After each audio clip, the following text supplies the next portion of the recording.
Then good evening, good afternoon, boa tarde, depending where you are.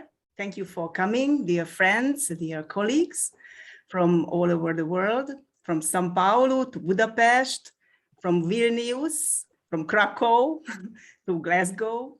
Welcome to the event organized by the Leitorado Húngaro, na USP, the University of São Paulo. My name is Erika Kocsor. I teach Hungarian language and culture at the University of São Paulo as a member of the Hungarian Visiting Lecturer Network. Today we have a special guest, Dr. Árvai Anett from Hungary, who is going to talk about an exciting topic. The title of her throat-provoking lecture is Communication Clash in Intercultural Communication.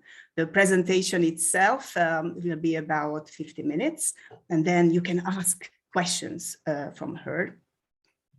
Dr. Anett Árvai is the Senior Assistant Professor of Hungarian Studies and the Program Director of Hungarian Studies at the University of Szeged.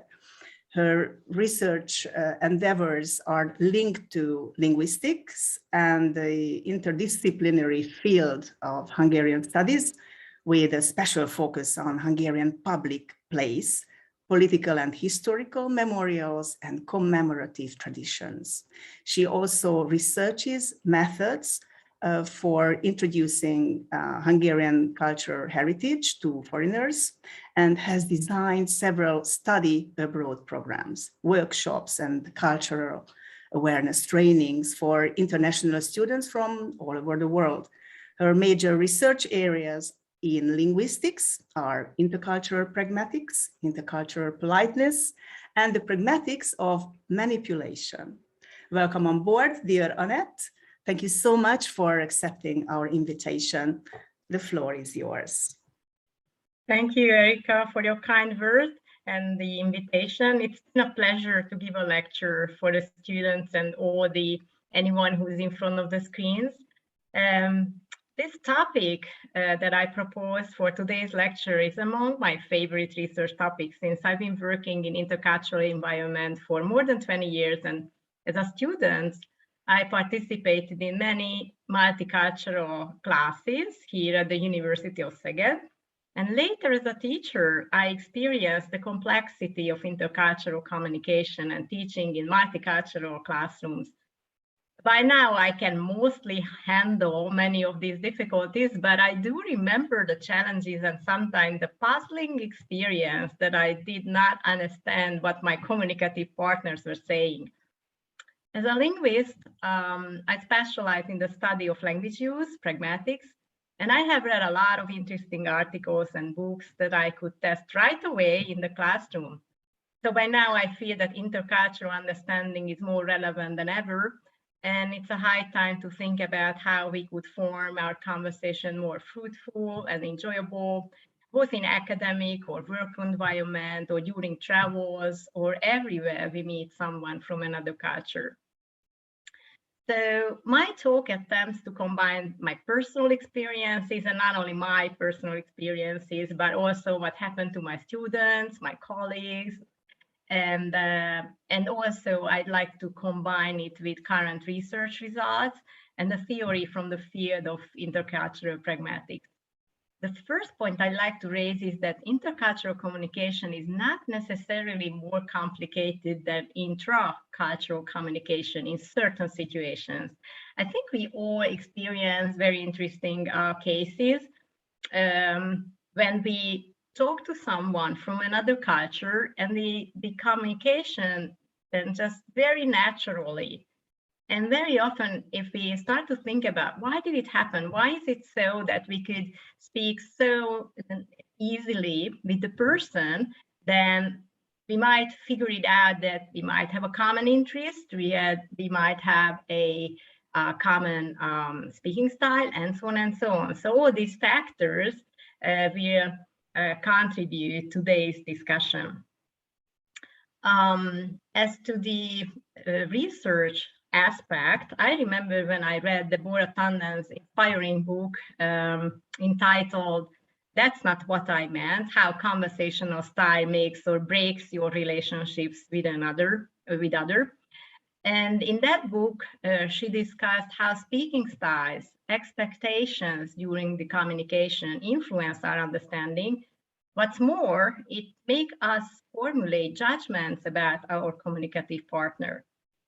In that very moment, I started to think that if conversations can ruin relationships between native speakers, it is more so in an intercultural communication. And sometimes it just goes in the other way around. So I think it's a very complex and fascinating issue.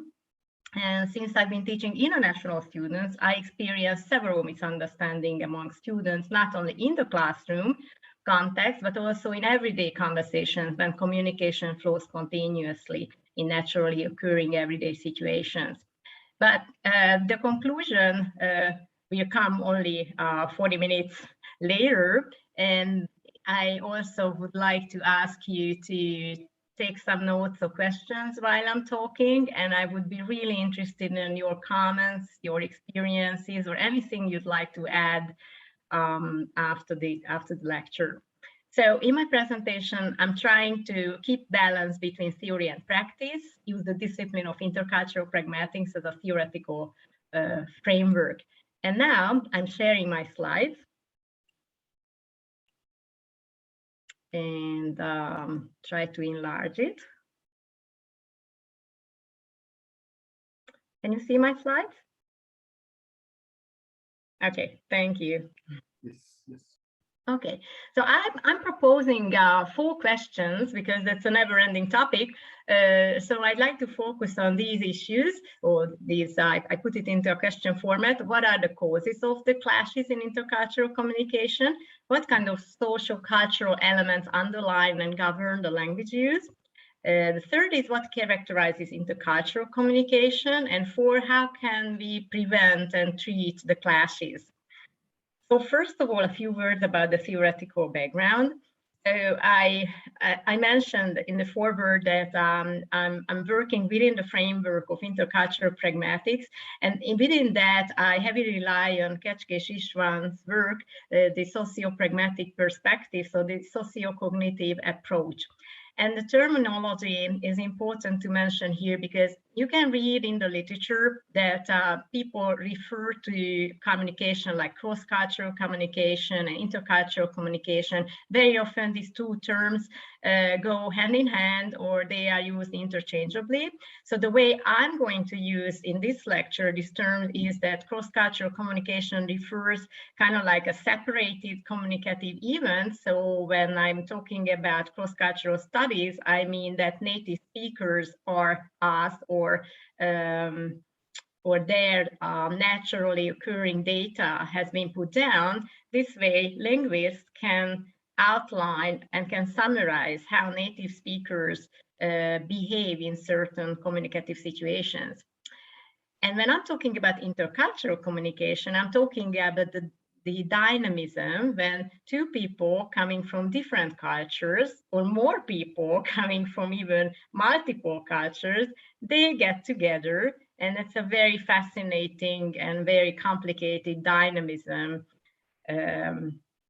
will happen. So all of those varieties will be reflected and represented. The first cross-cultural communication study was named as the Cross-Cultural Speech Act Realization Pattern Study, published in 1981, and that was a big breakthrough in the literature. It examined requests and apologies in 8 different languages and worked with 200 respondents, and also worked with 200 other respondents who were non-native speakers who were learning in other foreign languages. So this was what we can call is a kind of starting point for intercultural studies, because that included cross-cultural empirical investigation and also interlanguage pragmatics. Interlanguage pragmatics is the field when we are interested in how language learners use the foreign language they are learning. So that's what we are doing now. What I'm doing now is speaking not in Hungarian, but in English, which is not my native language. Okay, so, and finally, just these 2 slides covers the hardcore theory, and then I will move into more practical and real examples. So what is the difference and what is the relationship between intercultural communication and intercultural pragmatics? Because of course, these overlap a little bit, but we have to consider it as a kind of in a time framework. So intercultural pragmatics is based on intercultural communication studies. So that was the beginning. The term intercultural communication was coined by E.T. Hall in 1959. So we really have to go back in time. And he conducted, and his colleagues also conducted, early empirical investigations. They collected data on foreigners' communication style, verbal and nonverbal behavior to help American diplomats during their work abroad. So it had a very practical motivation. And these studies were summarized and developed into teaching materials. And so that provided study materials for intercultural communication courses, mostly for diplomats or businessmen. And in Europe, it started a little bit later during the 1980s, and it was the University of Jyväskylä in Finland, which started the first intercultural communication course. And now I think it is a buzzword now, so there are tons of trainings everywhere, and we know it is a growing field. So intercultural communication is still a very important discipline, but in the meantime, linguistics developed, and especially within pragmatics, people started to interested in the intercultural dialogues as well. So they used the principles and the pragmatic theories and applied it and tried to formulate some theoretical guidelines which characterizes intercultural communications, not only on a descriptive level, but try to formulate more general statements about that. Intercultural communication is an interdisciplinary field, so it includes sometimes the research method and the terminology of psychology, sociology, and communication studies. So sometimes if we read articles, we can see that some of the terms are used, they refer to the same thing, so the multiple terminology used could be sometimes misleading. Now, as for intercultural pragmatics, I told you that it has some overlaps with intercultural communication studies, especially, for example, the Speech Act research is something which is in the focus in both ones, or the indirectness, and intercultural pragmatics in the last decade heavily focuses on discourse conventions and politeness. Because politeness is a key word in mutual understanding and the success of intercultural communications. The theoretical foundation, so the socio-cognitive approach to intercultural pragmatics, was summarized in the Kecskés book in 2014 entitled Intercultural Pragmatics. And there's a special journal, and I think it's always a milestone when you have a journal with the title which refers to the discipline. It means that it is strong enough to create a separate field and have a separate collect all those articles which intend to focus on this field. So let's just zoom into this issue and see what's going on when we are talking about intercultural communication. First of all, before we start thinking about it, I'd like to emphasize, and this is very important, that there are individual and cultural differences. So we are not only talking about cultural differences, because even within one cultural community, there are many different people with different styles and different personality. So we have to be careful not to overgeneralize, but we can say some kind of general tendencies that Oriental students or far like Chinese or Japanese students usually prefer, or those cultures prefer that speaking style, or Europeans or Hungarians. So we can formulate tendencies like that. but we have to be careful because there could be people who do not represent the prototypical speaking pattern of their cultures. So what's very important is that when two people get together from different cultures, they say something explicitly, so they start speaking, and at the same time, they make judgments about the communicative partner's communication style, and very often about each other's personality. Moreover, sometimes even about the culture the communicative partner comes from. And as long as the judgment is positive, that's fine. But sometimes if the person is not experienced enough or does not have a good wish, a good personality, he or she can formulate even a negative stereotype about the whole culture. And that's what I can see a very dangerous trap. And this is why I think this topic is so important. So maybe they have afterthoughts. So by talking to another person, they might think about issues and say like, I think he's talking too loud. He's very rude. Why doesn't she look into my eyes? Is she hiding something? Why does she interrupt me all the time? Or why can't she keep silence a bit? Or how can she ask things like that? Or did he mean yes or no? Why is she nodding all the time? Why is she talking in such a confrontative way? So I think these ideas might born in our mind, and sometimes if we monitor our ideas, sometimes there are big question marks that what is it? So we are trying to estimate our communicative partner's speaking style, personality, but first and foremost, of course, the message.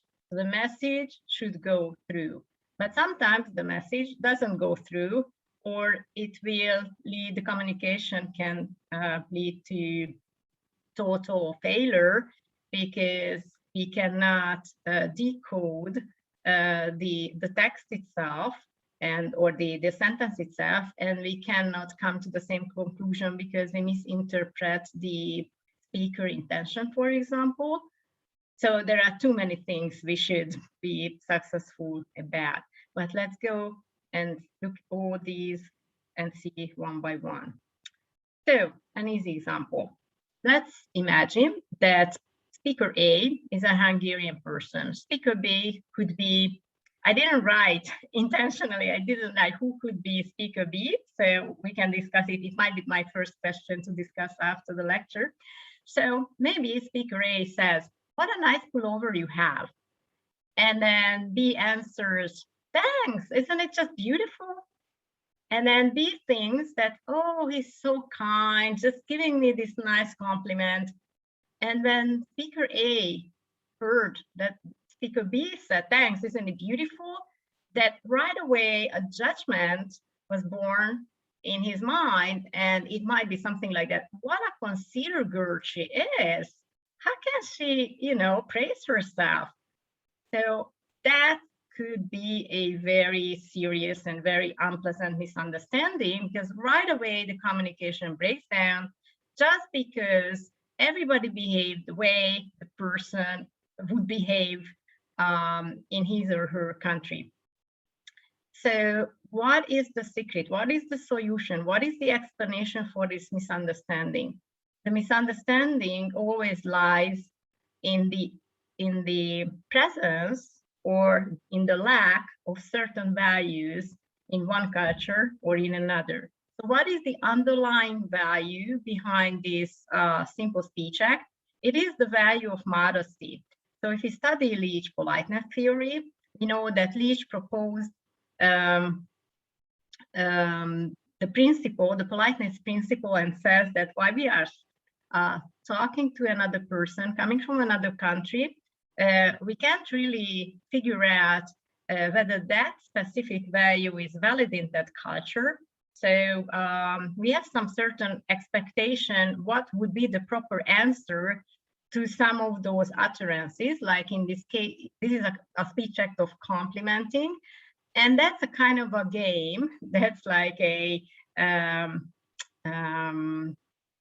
almost like we can say an adjacency pair in conversation analysis. So we say something, we say a positive compliment, and we expect certain answers from our communicative partner. If the communicative partner doesn't say that, then we could be disappointed, or in that case, if the person answers just the opposite what we had expected, then we would be surprised and maybe judge the person as, in this case, saying that the person is just too conceited. Now let's see another version of this conversation. Native speakers of Hungarian, two native speakers of Hungarians are speaking, and speaker A says the same thing. What a nice pullover you have, grandma. And the grandma answers, oh, it's just an old trash. So what's in the speaker's mind? He said, maybe when speaker A listens to speaker B's answer, says that, why cannot she accept my compliment? And then the grandma says, oh, he's so kind. So what's going on here? We can see it's also a mismatch, although it happens between two Hungarians, because another point I like to raise here, that politeness, especially something which is absolutely culture dependent. And when culture is changing, the cultural patterns are changing, the expectations are changing. So in this conversation, it's a perfect example that even in intra-cultural dialogues, mismatches and communication breakdowns may happen. Why? Because what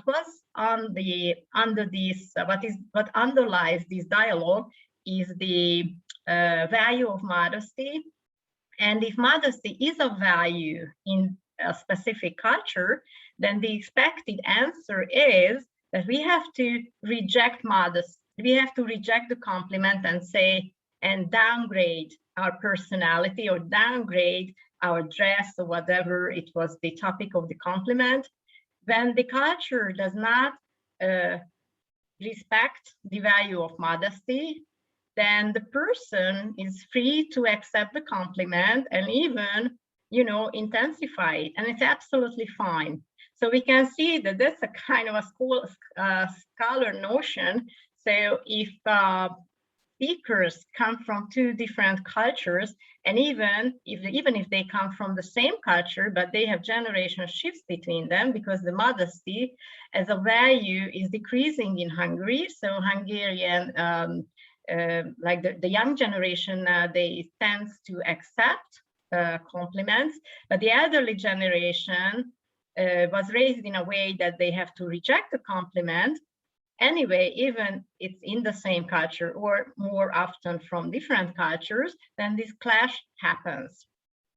So this is a very interesting and simple example, which might cause misunderstandings and unpleasant feelings. Now, here we go. Now that's a much more complicated figure I prepared for you. So what's going on in the case of multiple speakers in reality? So that's like a multicultural classroom. So see, there are 5 speakers in this conversation. Maybe that's an intercultural evening, international evening for foreign students in Szeged University. They got together in a very friendly evening, in a very friendly environment. And the question is, first of all, that which language are they using? And because maybe these 5 people come from 5 different cultures and they have 5 different native languages. And so if they want to communicate, they have to have a common language. So very often English is the lingua franca. That's the language our international students are using. But the question is that what is going on in reality when we are talking about communication practices? Because when we are speaking in a foreign language, use a certain code, but language use is not simply using a code and translating one lexical, one item, one word into another language, but the other part of communication is the behavior, what we are doing. So we act with words, we carry out speech acts.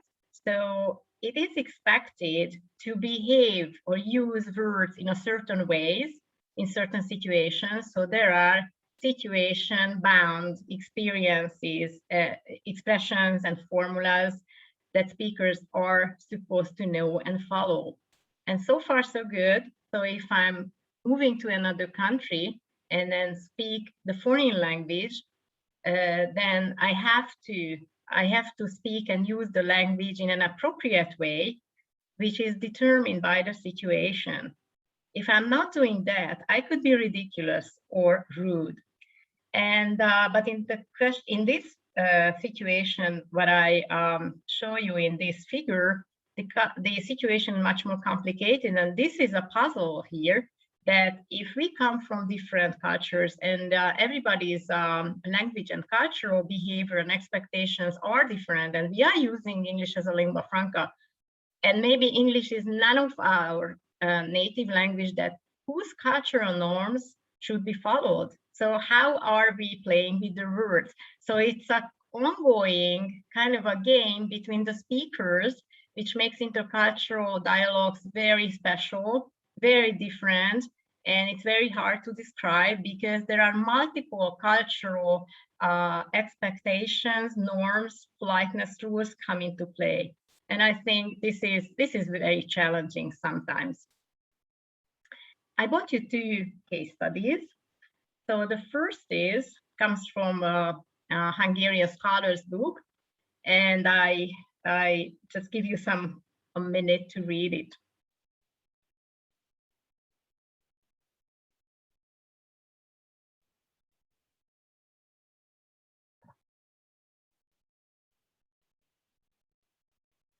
I think it's a very common, and honestly, I'm playing with this situation at the summer university when we have students from 30 different countries, and I just go all around and ask the same question, that if you are invited by 8, what would be the proper time to arrive?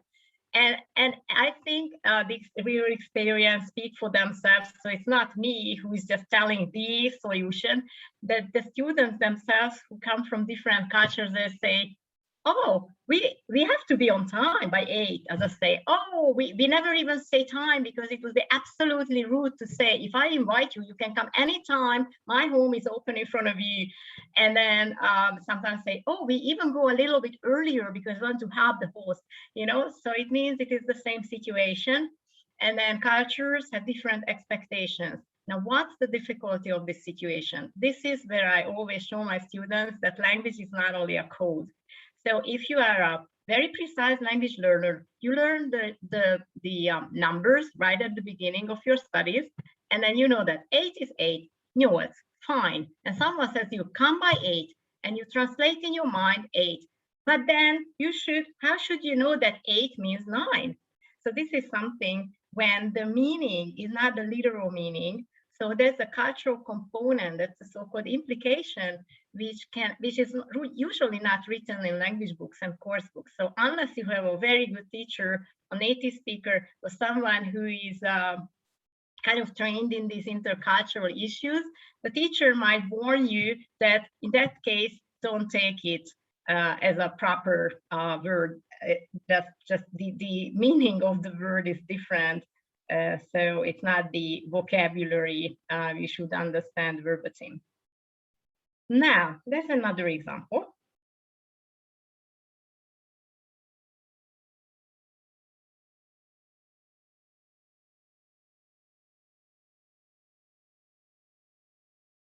This is the flower, because it's not a very common word, I know.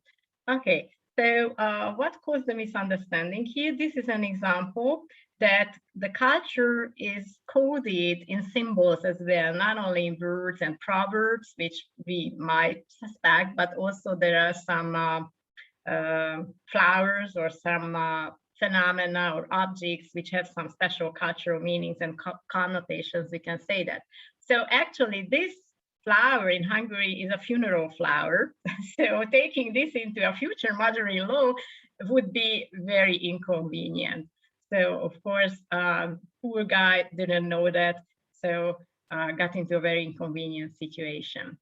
Okay, so I'm trying to summarize, and I propose a few answers based on the literature and on my experiences, that what are the major causes of the clashes and the misunderstandings in intercultural communication. First is very obvious. This is the inadequate decoding due to language proficiency.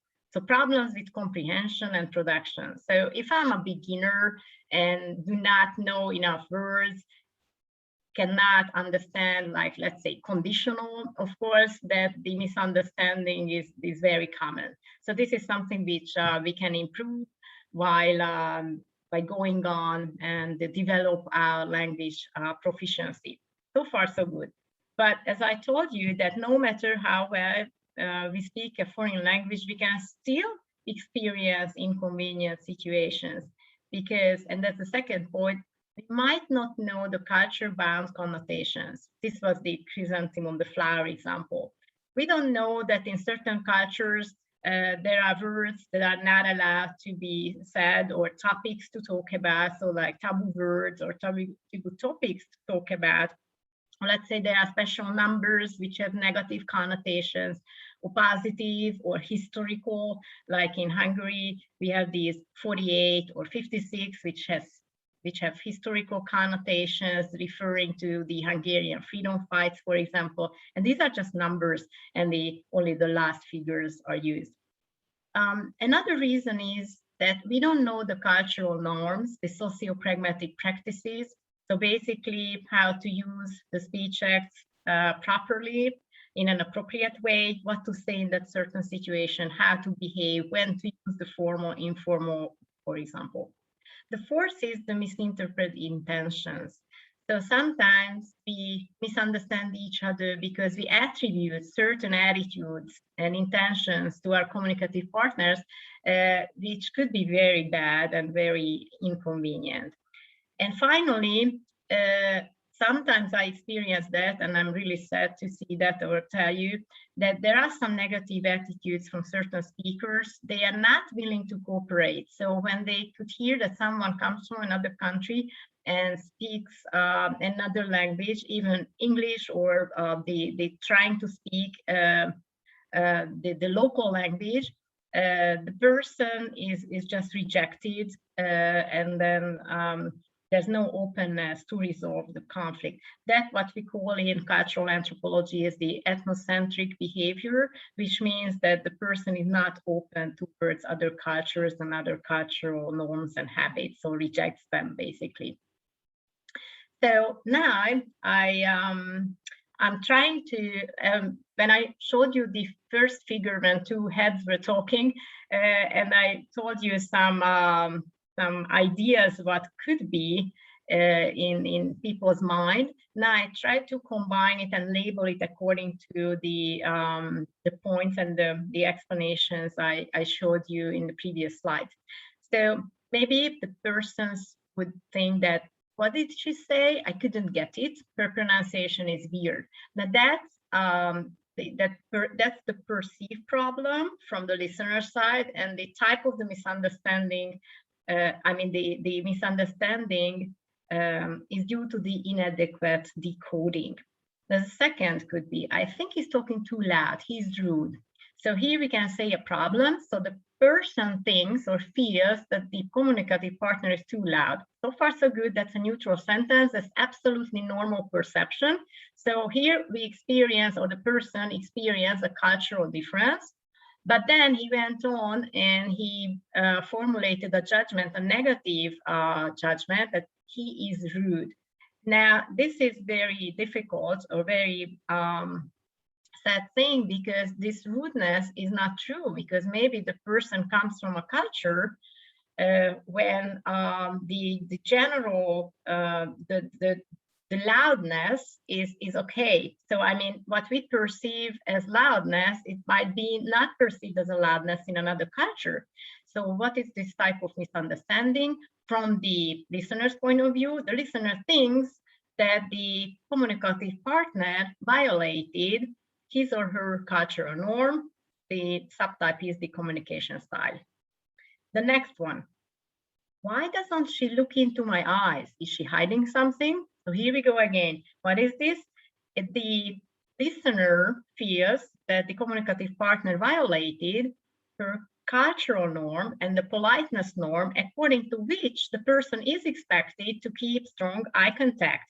If the person doesn't keep eye contact, then the person can be labeled as dishonest or hiding something.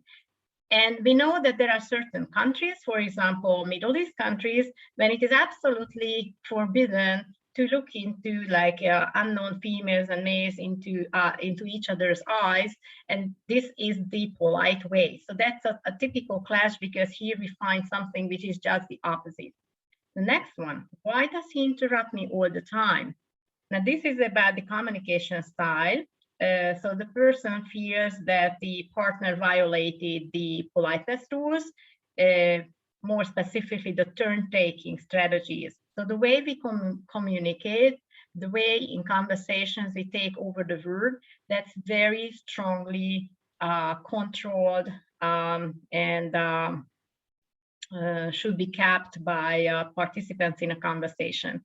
So it can be measured. We can measure the time, that how much overlap is okay and normal and tolerated.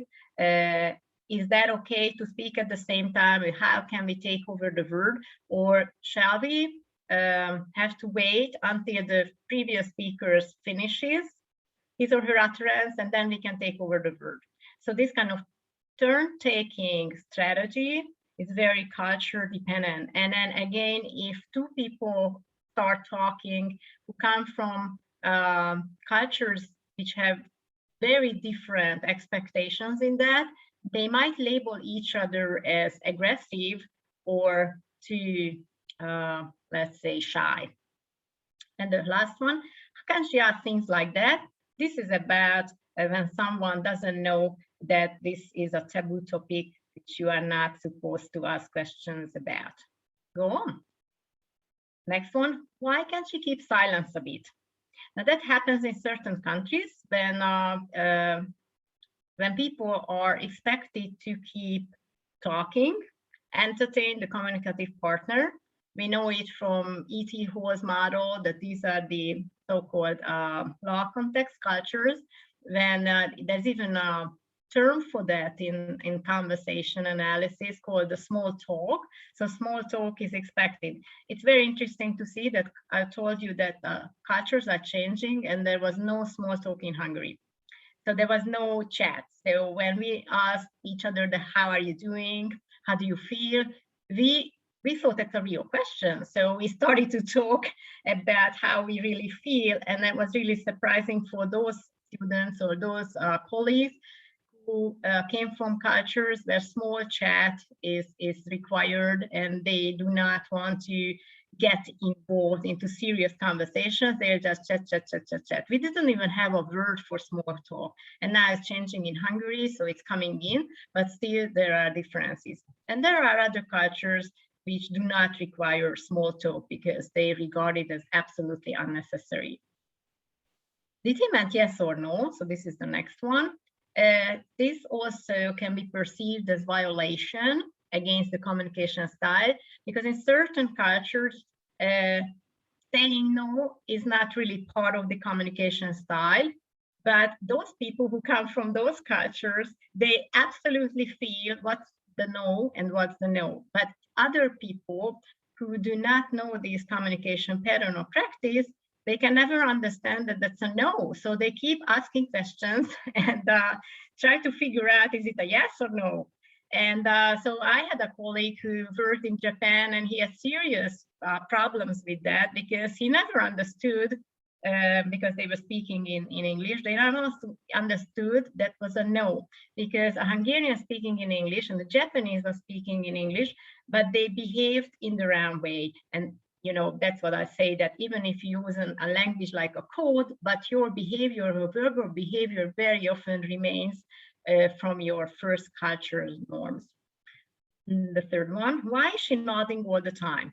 Now this is again something belongs to communication style, that's called the back channeling. There are certain studies that prove that in certain countries, in many countries, people support their communicative partner by saying, Oh, and even, you know, making very strong facial expressions. In other countries, people just stare and do not say anything. They don't even nod. Now imagine, there are of course extreme examples, most of the cultures are in between, but imagine that if two people got together from these two extreme points, that this kind of constant nodding or not nodding is very annoying, which makes it even worse that since it's a nonverbal behavior, this is unconscious. So people are not conscious of what they are doing and what they are doing, but in the end, they feel bad. But sometimes they cannot even say that what was so bad in that conversation, because, you know, they of course did not record the conversation on video. So they just have this kind of after feeling that, what happened? Didn't he pay attention to me? So those people who expect reinforcing and back channeling, they feel kind of left abandoned, lonely. They said that their communicative partner didn't pay attention to them, didn't even care. So they kind of feel absolutely puzzled after the conversation. The fourth one, why is she talking in such a confrontative way? This is about violating a politeness rule.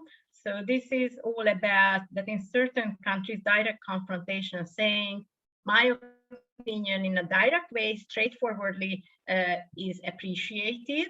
So these are usually the law context cultures. So getting to the point.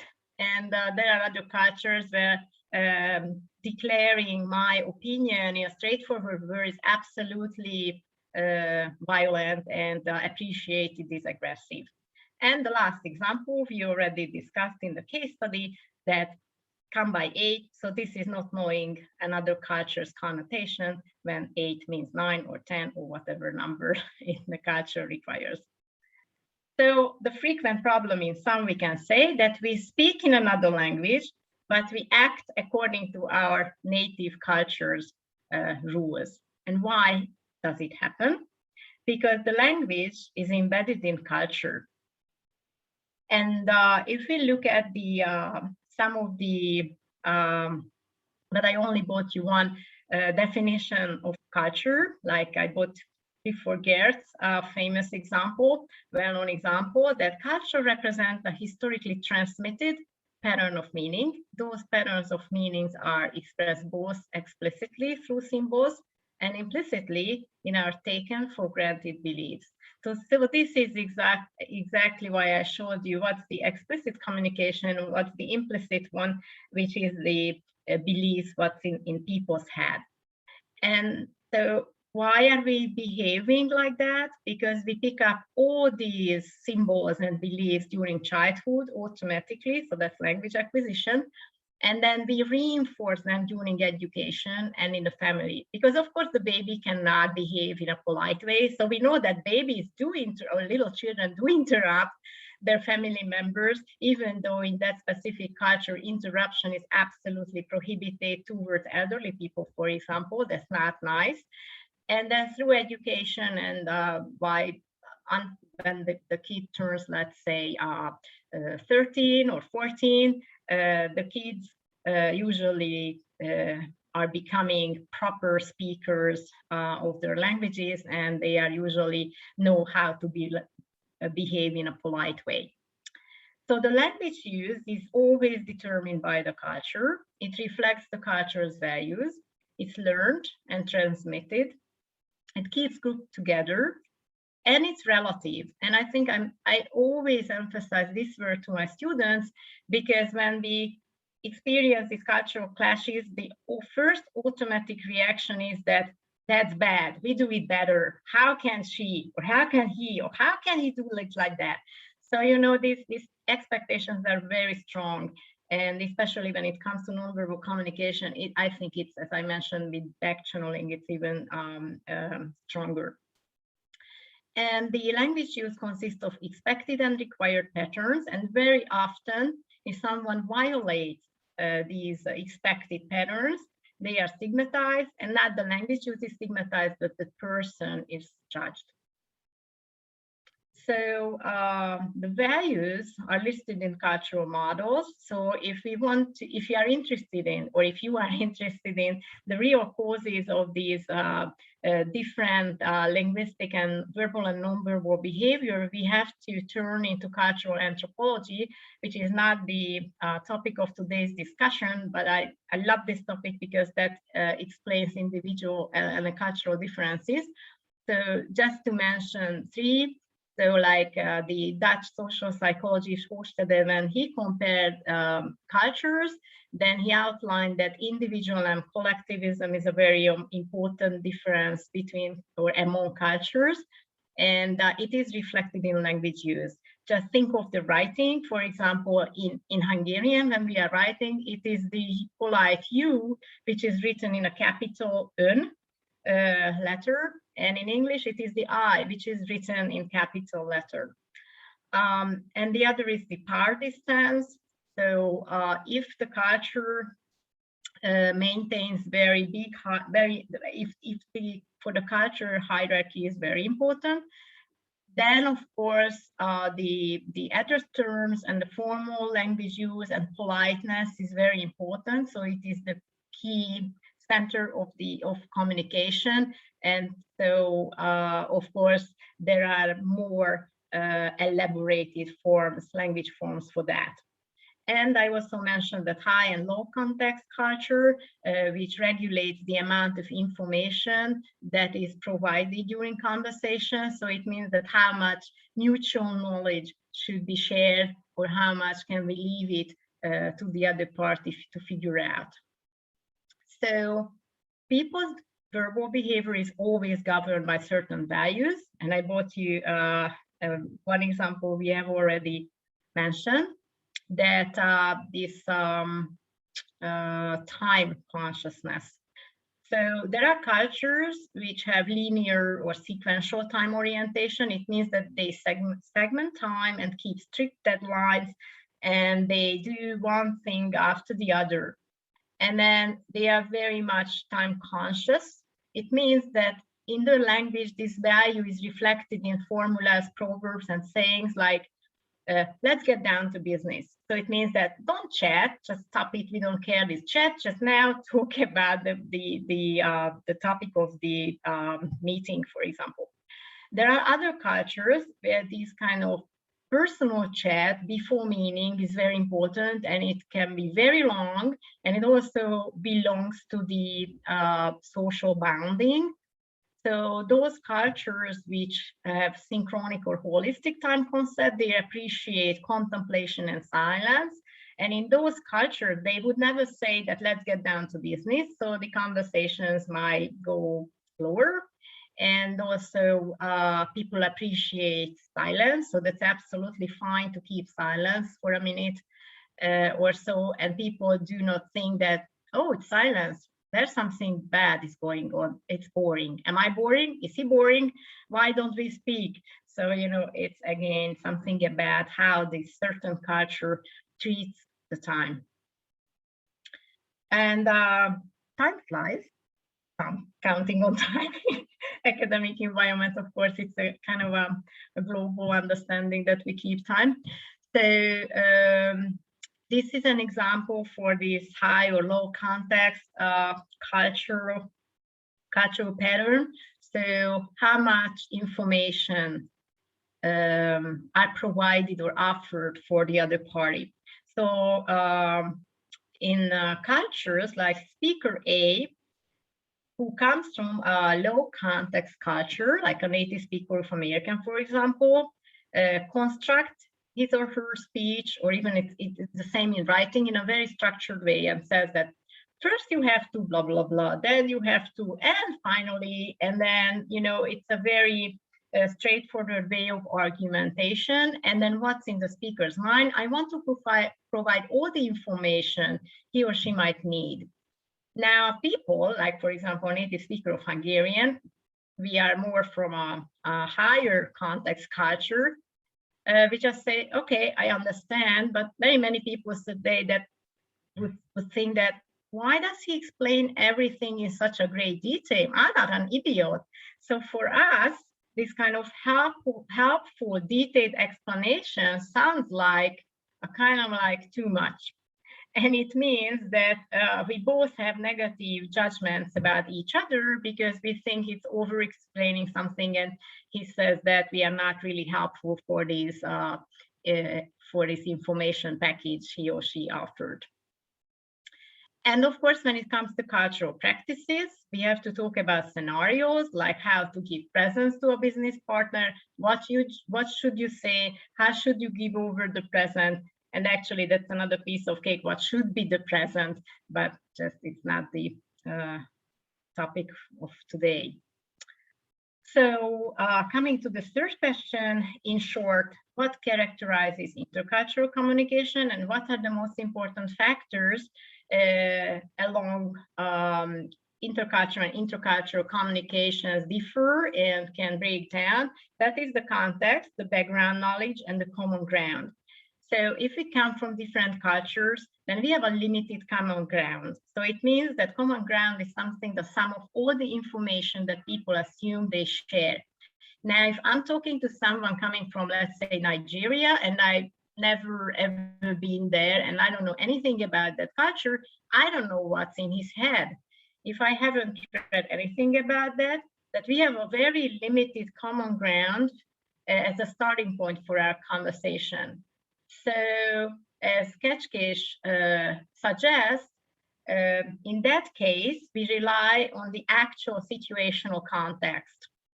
So, the most important difference between intercultural and intracultural communication is that when people are talking who come from very different cultures and do not know each other's culture at all, then they actually rely much more on the current actual situational experience, and they pay more attention to the communicative partner, trying to understand what he or she is saying, because they cannot figure out what's going on in the other speaker's mind. And so there's a crucial role of the context. I think I have to jump now. So, and that could be a kind of a summary. So last but one slide. So how we communicate in intercultural communication, usually we pay more attention to the nonverbal communication, because nonverbal communication, we think that it might support the content itself.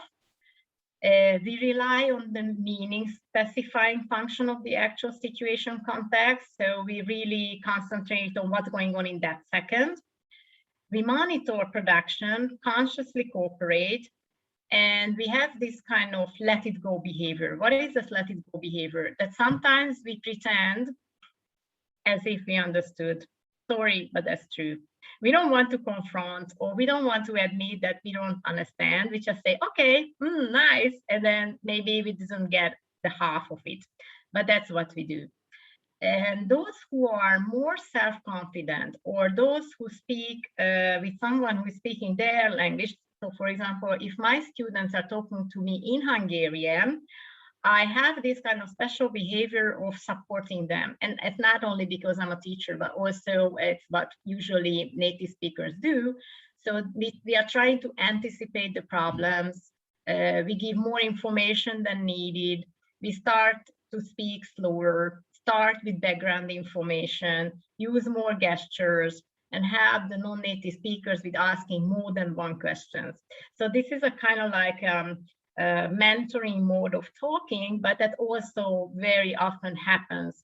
So after a while, when I'd like to prepare my students for like B2 or C1 language exam on a higher level, I honestly accelerate my speed of talking, because usually I speak slower to them at the first year of, or first 2 years of communication, but I really want them to get used to the real speed of Hungarian speakers.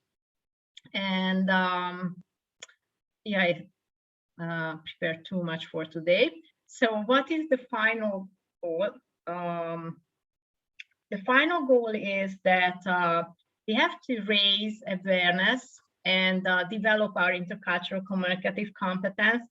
It means that when we monitor our behavior and also see and test the intention of the speaker and try to be patient. And another thing is, which I still go back. So I think that's the only way to survive intercultural communication clashes, that we have to trust our instinct and then judge if it was okay or not okay. If we feel that something was very unpleasant in the communication, then we have to uncover the misunderstanding. That's my advice is. And we have to admit our doubt and ask for explanation in a polite way, maybe smile. And we have to trust our communicative partner and suppose that the person was not impolite. It was just a sign of intercultural difference. And I think I'd like to give some positive closing words that we all make mistakes when we speak in a foreign language, and this is absolutely fine. And effort and good intention that matters the most. So thank you for your attention. Köszönöm a figyelmet.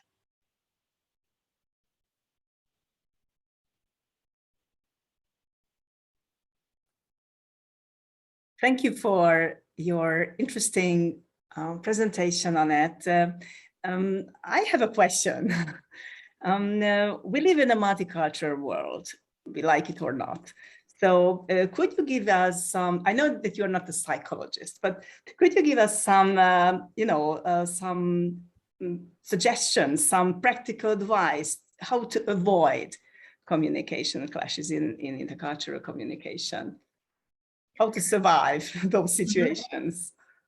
I think this is something we cannot, this is the first thing is that we have to accept that we cannot be successful in all situations. So we will all get into, so it's unavoidable. We all get into situations when we will feel inconvenient.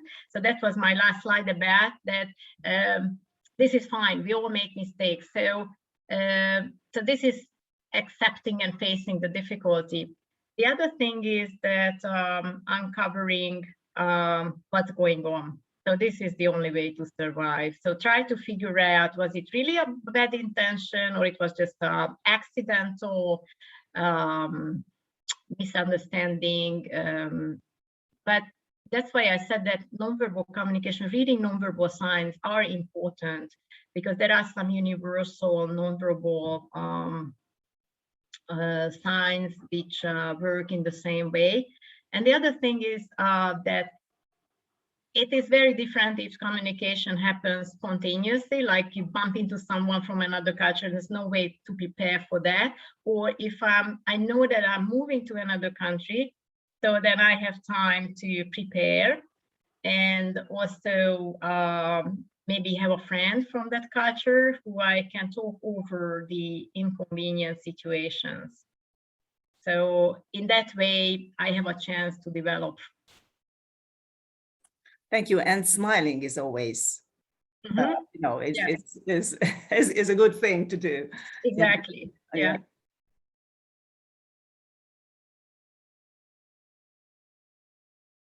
May I comment something? Oh, yeah. My pleasure. Okay. So I was very much interested in your speech because not as a teacher, although I am an English teacher, but as an immigrant.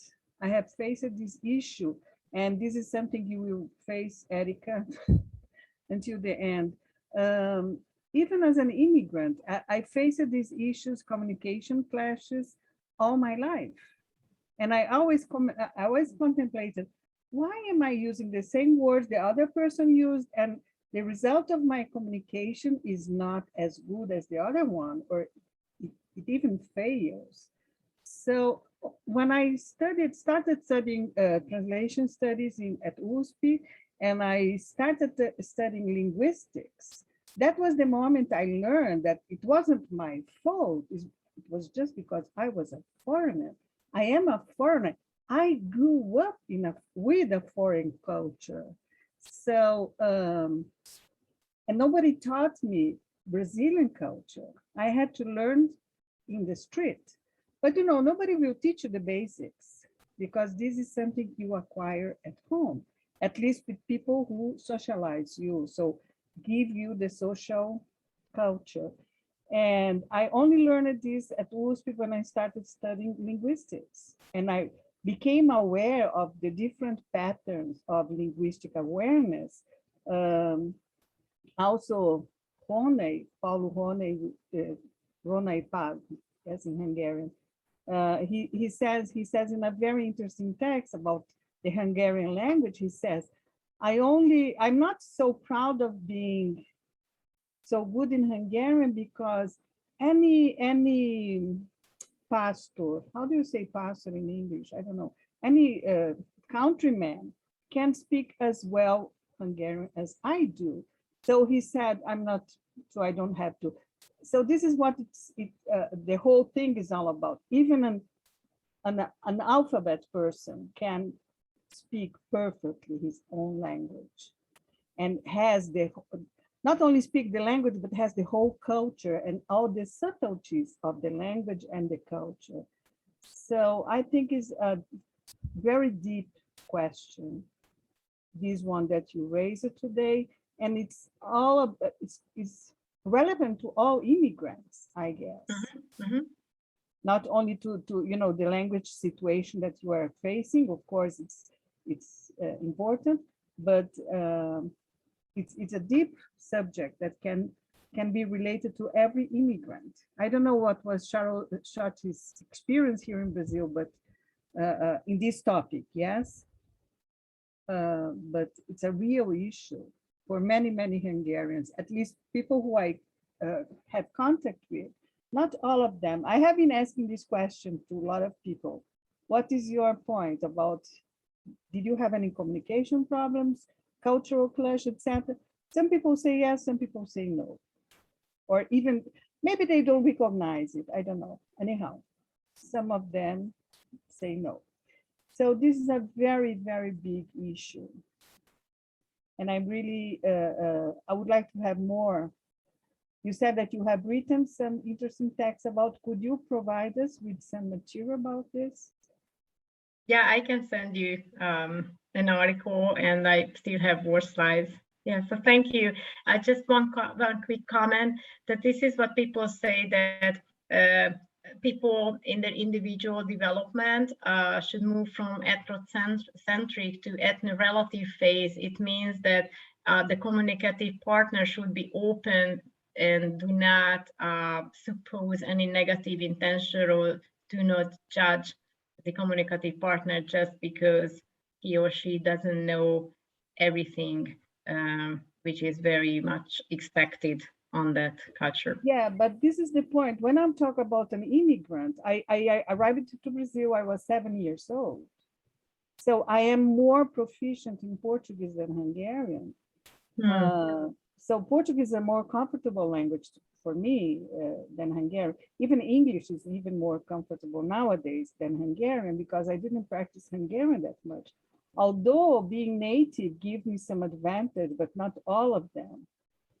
And you see, so this is the point. I have grown up here, but this communication class still happens until today.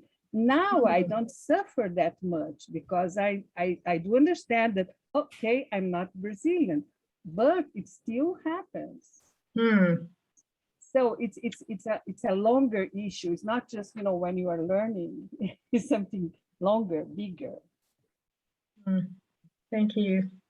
Thank you. Annette, Tapani Tubnongjin, I don't know how to pronounce your name. I'm so sorry. She has, or he has a question. Please look at the. Oh, yeah, thank you. Again, intercultural, yeah, clash in an intercultural communication. I don't know whether she is she or he is he or whatever.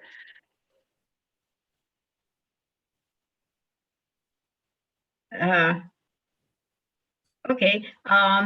I know where she was our student at the summer university in Szeged, very enthusiastic and speaks very good Hungarian. So Tapani, you can even ask this question if you want to add to make it open to anyone.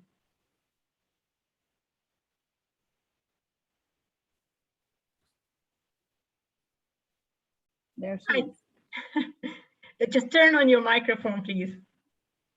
Oh, hi. Okay. Nice to see you again.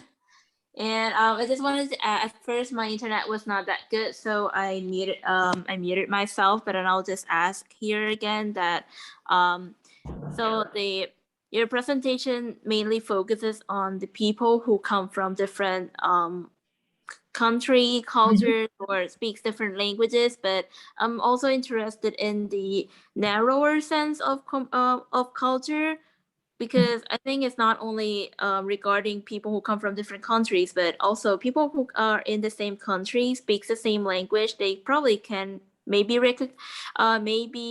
regarded as coming from different cultures. So I'm thinking if in the academic setting or in so far, what have you done the research? Is there any studies that talk about intercultural communication in this sense that, like, for example, I don't know, the issues of old Hungarian people have problems talking to younger generations of Hungarians? Thank you very much.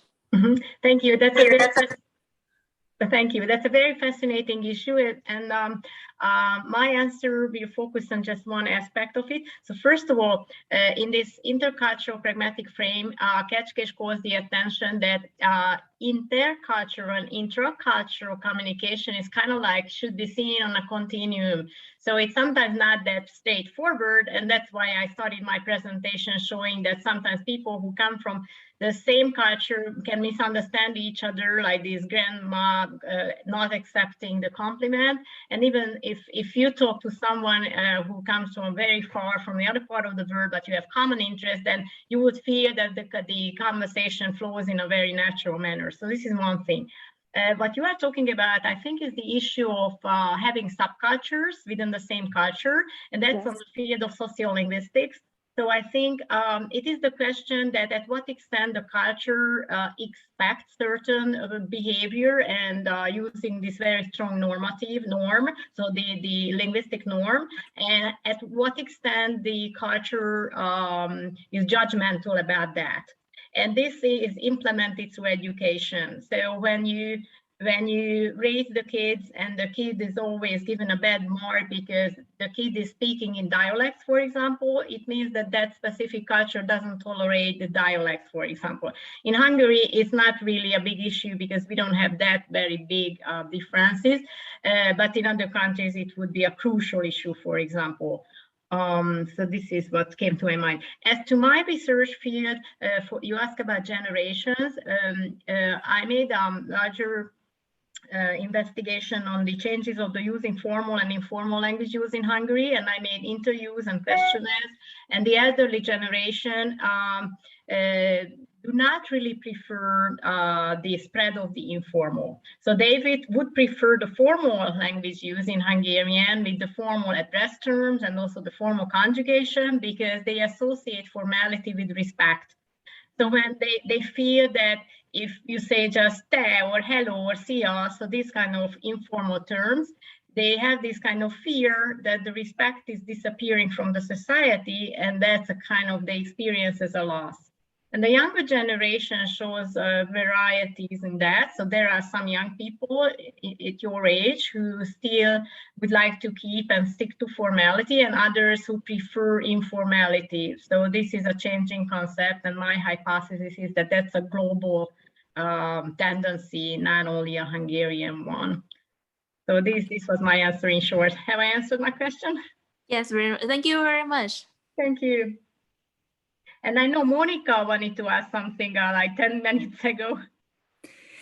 Yeah, but it was very, very similar to Tapani's question. I wanted to ask about subcultures, and I love the idea that you said. I mean, I just love the idea that what you said, that ask questions, uncover, and confess your doubts, and that just I don't know if I'm showing. I mean, can you see? Okay.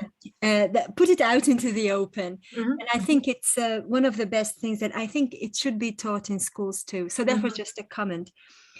Even in monolingual and monocultural countries like Hungary, because it's again about Tapani's question, because it enhances understanding of different concepts and ideas and generational values and stuff. So yeah, so from this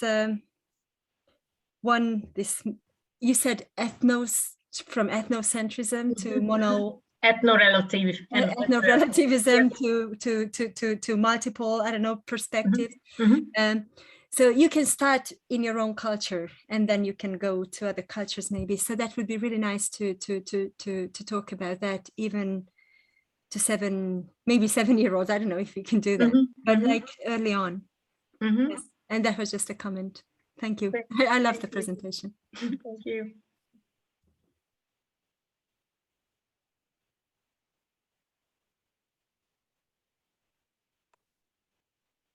Charlotte, I think. Yes, I'm so sorry, but my English is not as good, and maybe that's I'm a bit shy. But then Zsuzsanna or Erika will help me if I cannot tell you what I exactly want. So Zsuzsanna was talking about the difficulties, and these difficulties are not vanishing even for decades.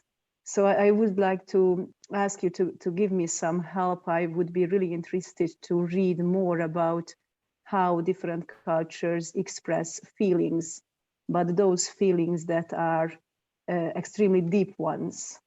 So that would be really interesting for me. I'm teaching Hungarian language right now as well, but usually our students stay in Hungary only for a short time, and we teach them to go to the grocery shop. And of course, I made a list as well now. I love this, for example, with the flower. I didn't realize that. So there are these really useful help we can give them, but usually they don't stay here for that long time, that they have to face with really big, difficult emotions, and to talk about it with Hungarians. And actually, as I lived 12 years in Brazil, I also faced with the same type of problem. So it's a bit connected to taboo as well. So what we are talking about and how deeply we talk about. And actually, I'm just thinking also that if you would help me with that, to find literature on that, maybe I would even compare how art, for example, movies, because I research movies.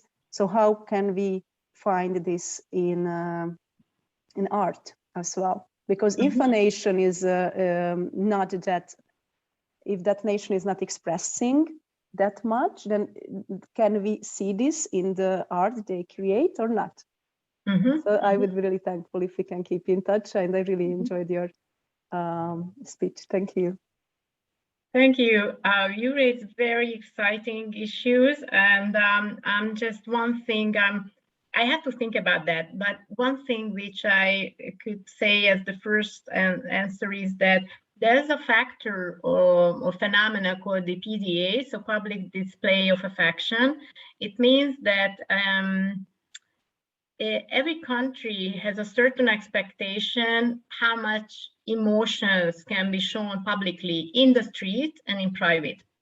So I very often talk about it with my international students after the classes, because it's not part of the curriculum very often.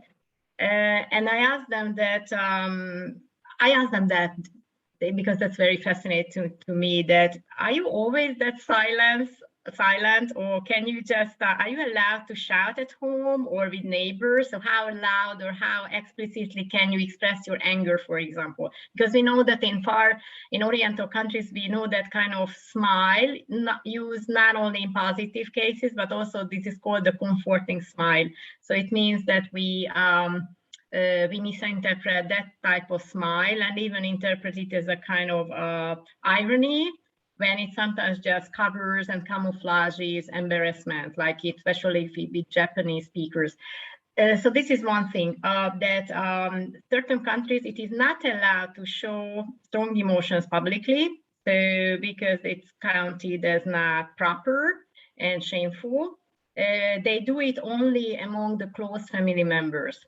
And I think movies, that's my hypothesis only, that movies which are about the current situation, they must reflect this. So like very simple things like soap operas, those sitcoms. So they should reflect the expected behavior. So are men allowed to cry, for example, and also other nonverbal behavior like people walking hand in hand or kissing the sweetheart in the street, for example. Very many of my students say that they are very much surprised at how much kissing is going on in Hungarian streets, and they say it is changed, it's weird, and it's surprising to them. So this is something which came to my mind.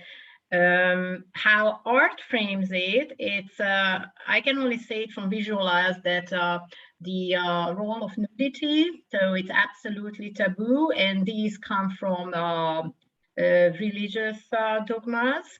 However, in Europe, we see this kind of double standard that nudity was allowed in an abstract form during the Greek and Roman culture and also during the Renaissance. That was absolutely fine. However, in the street, everybody, I mean, women had to cover their full bodies. I mean, it was only after the Second World War when women were allowed to wear long, shorter skirts and have their knees uncovered.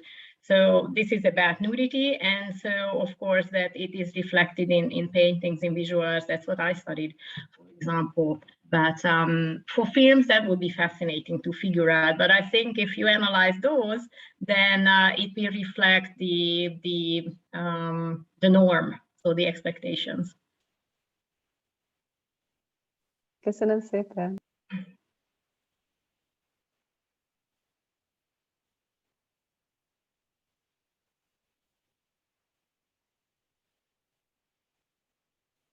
Two participants raised their hands. Where are they? Yeah, Artur. I'll go. Thank you, Dr. Rafay. It was very, very enlightening. I've lived abroad many times. I've lived a year in Indonesia. I lived in Tanzania, which is like completely different cultures. And I've seen like, I was working for NGO for transportation. I've seen disaster happen because people did not give proper thought to cultural differences. So it was very enlightening for me to see this. Yeah, there is thought and there's a field about that. I thought, oh, I should have known this before. So thank you. And I would like to say to Zuzana that my father has faced this for his entire life. I'm Brazilian. My father was born in Brazil in a Hungarian family, and he stopped speaking Hungarian when he was 2, and he can understand, and he lives in a cultural language, and his native language is Hungarian, but he doesn't know what he is saying. So he goes all his life speaking Portuguese. That's not his native language, and it's not his culture. It's really go for his whole life the trouble. So, and then I would like to say, yeah, we say clashes, and we think intergenerational clashes. That's what occurred to me. Yeah. So I see like Tapani proposed this. Yes, you talk about clashes. I see this all the time here in Brazil too. So yeah, it goes there. And then I would like to say to who is the one who less Charlotta as about behavior, just to recommending Sapolsky, Robert Sapolsky recent book. It's called Behave, which is about neurology, but it's like a gem. So if you want to have an idea what we see as cultural formation influencing us, our behavior, he talks that the book is Behave, and he's basically a genius. So if you look out for Sapolsky's book, it's worth the reading. And that's, could you put the name of his book in the chat for us to copy, please? Yeah, that's just so thank you. Thank you.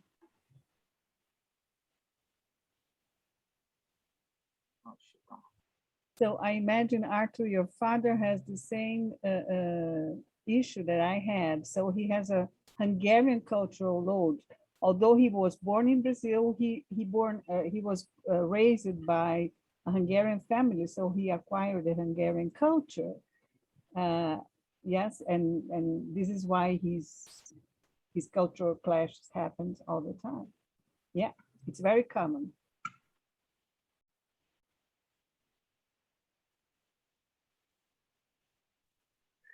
May I share something? Sure. So, as I've mentioned before, my family is Hungarian. I was born in Brazil. I was raised in Brazil, and just for 4 years I'm here in Budapest, right? And nowadays I think I find myself in a limbo. I'm not in the Brazilian culture. I'm not in the Hungarian culture, and it's interesting because like sometimes I'm hanging out with my Hungarian friends, and when they are too talkative or they are sharing, maybe oversharing, I'm like, what's going on here? Because like I'm not expecting, I'm not waiting for it. And then, in other hand, sometimes I'm meeting my Brazilian friends. I'm like, Jesus Christ, they talk so much. Actually, they are so open. And like then I come to myself. I'm like, Victor, what are you doing? You have to choose one side. It's not possible to be like this. And also about arriving at time. And in Brazil, it's kind of accepted to be late. And here it was told me that it's not okay to be late. And then I just realized that like maybe I'm wrong, but Hungarians are also late, maybe as much as Brazilians, but they are just more ashamed. Like it just like the only thing that changes is if the person is ashamed or not. But both of them are, and then it's so interesting. I don't know, just sharing what is going on my daily life. I don't know. Thank you. I think you touched upon a very exciting issue because you said shame, and I said when I observe or take a very close look at these intercultural situations, it is the emotion which is the best indicator. So if you said shame, it presupposes there must be an expectation, because if there's no expectation, then you are fine, you feel good. So I think emotions are the most important markers. So we have to respect and recognize our emotions and understand why was it good or bad or disgusting or frustrating, or so be honest with our feelings. And I think it's very important. And the other thing I want to comment is that you said that sometimes you feel both as a kind of Brazilian, both Hungarian, and sometimes it's very puzzling. This is what Bennett says, that when you get to understand another culture, even more cultures, because you lived in many countries, then we can get into a phase of so-called constructive marginalization. Sometimes I feel that because I can understand my international students and I know everybody has rights. So then what's the best way to behave? So that means the absolute tolerance. And I think it's sometimes difficult to handle. So maybe the easy answer is that the country we are at that moment, then we try to adapt to the situations, and then it makes our life easier. There is another thing I just remembered, like I was writing a test 2 weeks ago maybe, and then a guy from Africa came late, and the professor didn't allow him to come in and to write the test. But he couldn't understand because like he was thinking like, I'm the only one that how can I explain it? Like I'm the one that's gonna have less time to write the test. So I'm doing something against myself. I don't know why you, professor, are being offended. I didn't offend you. It's just something I got against myself, and like we couldn't explain it to him. And also a very interesting situation. There was a Portuguese movie. No, how is it? I forgot how is it called. It was like the countries that have Portuguese as native language. they were projecting their movies here in Budapest. And then I went to see, I think it was from Angola. And there was a part of the film where there was a rape scene, and we were in shock. And I don't know what's their culture or if that's just their reaction, but everybody was laughing.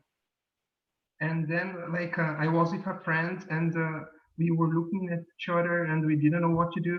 And I felt myself strange there because I couldn't understand them. And I don't believe that they are bad people, but at the same time, it was so terrifying to see such a situation, you know. And it's sometimes hard, even though we try our best to understand the others, but sometimes it's hard, you know. Mm-hmm. Yeah, I think it's the feeling of being outcast. And I realized the same thing, and I think it also intracultural. When you look at a child who is small, and then he or she feels the same, so the little kids do not understand what's going on, what the adults are saying. So we go through those phases, even in our childhood, during our childhood. Yeah. Thank you very much for the opportunity of speaking here. Thank you.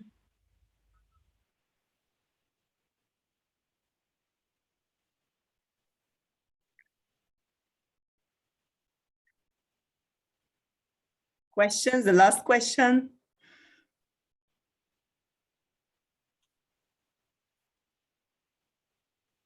Okay, Annette, what do you think? If there is no more question, then we can close